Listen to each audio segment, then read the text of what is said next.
जैसे यार हम तो और आज का हमारा टॉपिक है सम डेफिनेशंस ऑन वेव थ्योरी। तो वेव से रिलेटेड जैसे कि हमने प्रीवियस वीडियो में देखा था आपका कि वेव किसे कहते हैं हम, ट्रांसवर्स वेव, इसके टाइप क्या होते हैं, transverse wave, longitudinal wave, mechanical wave, non mechanical wave. तो उनसे रिलेटेड कुछ डेफिनेशंस हैं जो इम्पोर्टेंट डेफिनेशंस हैं पूरे वेव थ्योरी के लिए, तो उनको आज हम डिस्कस करते हैं। तो फर्स्ट है इसमें प्रोग्रेसिव वेव। तो जो प्रोग्रेसिव वेव होती है उसका मीनिंग क्या होता है? तो ऐसी वेव्स होती हैं कुछ जिनसे, जो अगर आप किसी मीडियम में प्रोपोगेट करते हैं तो उनसे एनर्जी का भी ट्रांसफर होता है। जैसे कि हमने क्या कहा, मान लिया साउंड वेव है। तो साउंड वेव में किसी इंसान ने यहाँ से कुछ बोला, मान लिया, तो क्या हुआ, यहाँ के पार्टिकल्स का वाइब्रेशन हुआ, यहाँ के पार्टिकल का वाइब्रेशन, यहाँ की पार्टिकल का वाइब्रेशन, धीरे धीरे करके जहां पर उसको पहुंचना है, मान लिया यहाँ पर पहुंचना है, यहाँ पर वेव हमारी पहुंच गई। तो ये वेव अगर यहाँ पर पहुंची है तो कैसे पहुंची है? देखो, ये वाला जो सबसे पास वाला पार्टिकल होगा, इसको एनर्जी मिली, ये वाइब्रेट किया, इसने बगल वाले को एनर्जी दी, फिर ये वाइब्रेट किया, इसने बगल वाले को एनर्जी दी, फिर ऐसे ही वाइब्रेट करते करते हर एक पार्टिकल अपने नियर वाले पार्टिकल को क्या देते रहता है, एनर्जी देते रहेगा। तो एनर्जी का ट्रांसफर हुआ। तो ऐसे एनर्जी का ट्रांसफर जिसमें होता है एक पोजीशन से दूसरे पोजीशन में, ऐसी वेव जिनके कारण एनर्जी का ट्रांसफर होगा, ऐसी वेव को हम कहते हैं प्रोग्रेसिव वेव। मतलब हमें कुछ प्रोग्रेस टाइप की हो रही है। तो फर्स्ट थी प्रोग्रेसिव वेव।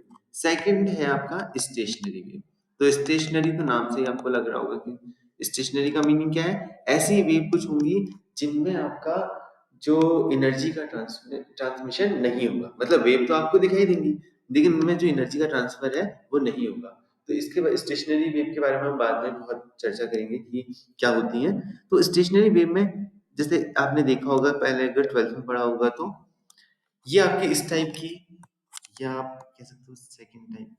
तो ये जो पोजीशन है ये होती है आपकी एंटी नोड पोजीशन। यहाँ पर आपका मैक्सिमम आपका डिस्प्लेसमेंट होता है, और जो ये पोजीशन होती है ये नोड की होती है, लेकिन इनके बीच में कोई भी एनर्जी का ट्रांसफर नहीं होता है। अगर आपके सेकंड ओवर फर्स्ट ओवरडोन की अगर हम बात करें, तो यहाँ पर नोड है, यहाँ पर फर्स्ट एंटी नोड, फिर यहाँ पर सेकंड एंटी नोड, बट यहाँ से एनर्जी यहाँ ट्रांसफर नहीं होती है।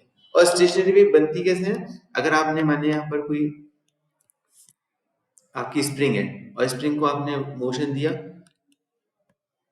इस टाइप का, कुछ धीरे धीरे धीरे धीरे कंप्रेशन, रेयरफेक्शन इस टाइप का आपने किया, तो क्या होता है कि ये वेव्स आपकी जब सेकंड यहाँ से गई एक वेव, फिर यहाँ से गई सेकंड वेव, ये दोनों वेव का जब सुपर पोजिशन होता है तो जो नई वेव जनरेट होगी इस टाइम पर, तो उस टाइप की जो नई वेव जनरेट होगी उससे एनर्जी का कोई ट्रांसफर नहीं होगा। अगर सिंगल वेव होगी, यहाँ से आपने स्प्रिंग डाला, मतलब स्प्रिंग में आपने प्रेस किया तो स्प्रिंग में मोशन होने लग जाएगा, मतलब ये वाली स्प्रिंग यहाँ पर कंप्रेस हुई, फिर ये पीछे आ जाएगी, इधर वाली कंप्रेस होगी, पीछे आ जाएगी, इधर वाली कंप्रेस होगी, पीछे आ जाएगी, इधर वाली कंप्रेस हो जाएगी।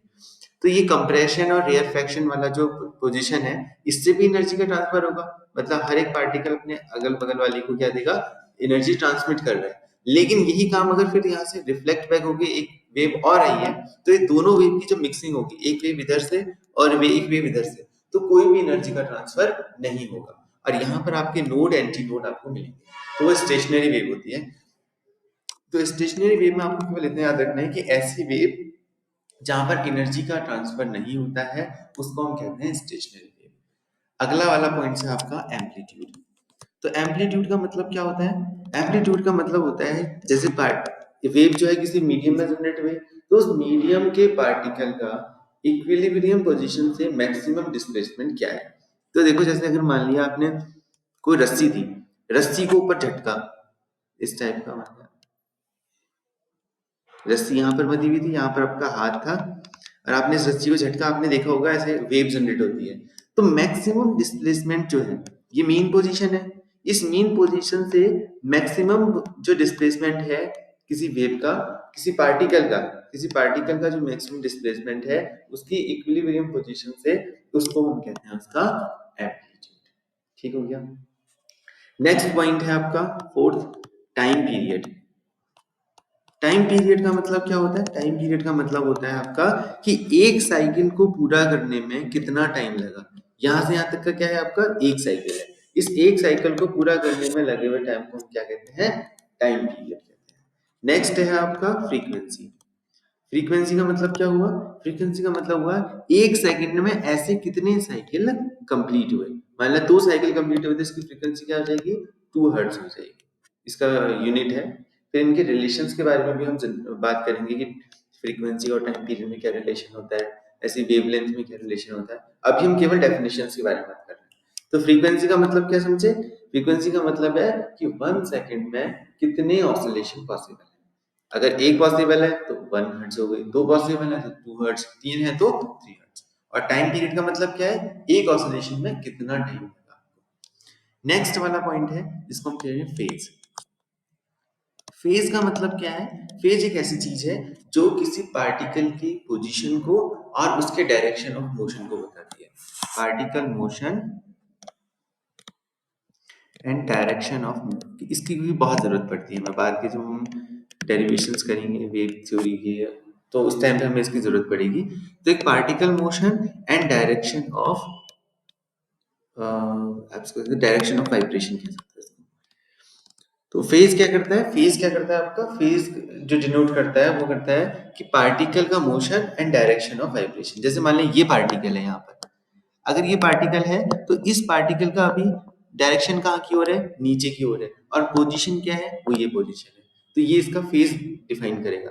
सिमिलरली अगर मान लिया हमने एक पार्टिकल यहाँ ले लिया ये, तो इसकी डायरेक्शन क्या है? ऊपर की ओर मूव करेगा। और इसकी पोजीशन क्या है? ये है। ऐसे ये पार्टिकल ले लिया आपने, ये ऊपर डायरेक्शन में मूव कर रहा है ये। तो कोई भी आप पार्टिकल ले लो, उस पार्टिकल की क्या डायरेक्शन है और क्या उसकी पोजीशन है, उसको बताने का काम कौन करेगा? फेज करेगा। नेक्स्ट आपका नया वाला है 7th, जो है वेवलेंथ। तो वेवलेंथ क्या होता है आपका? वेवलेंथ का मतलब होता है दो सेम फेज वाले जो आपके पॉइंट्स हैं उनके बीच की मिनिमम डिस्टेंस। जैसे मान लिया हमने लिए दो पॉइंट, ये एक ये पॉइंट लिया और एक ये पॉइंट लिया। देखो दोनों, ये दोनों पॉइंट में क्या हो रहा है कि ये वाली वेव, ये वाला पॉइंट भी नीचे की ओर जा रहा है, इसका फेज और ये वाला फेज, और इनकी पोजीशन क्या है? सेम है। तो इनके बीच की डिस्टेंस क्या होगी? इसको हम कहेंगे लैम्डा। और इसको जनरलाइज वे में इजी हो जाएगा करने के लिए हम क्या कहते हैं? इसको कहते हैं क्रेस्ट, सबसे ऊपर वाला वो जो पोजीशन है। ये दोनों भी सेम फेज में, इनकी बीच की डिस्टेंस भी क्या होगी? लैम्डा। और ये जो ट्रफ है, इनकी बीच की डिस्टेंस भी क्या होगी? लैम्डा। और हम इन जनरल हम वेवलेंथ को क्या कहते हैं? The distance between two consecutive crest और trough is known as lambda. But क्या होता है? लैम्डा का जो फिजिकल मीनिंग होता है वो ये होता है कि दो सेम फेज वाले कोई भी अगर पार्टिकल हैं उनके बीच की जो डिस्टेंस है उनको हम क्या कहते हैं? लैम्डा कहते हैं। तो इसके नेक्स्ट लेक्चर में हम इनकी मैथमेटिकल रिलेशन की बात करेंगे। जैसे हम टू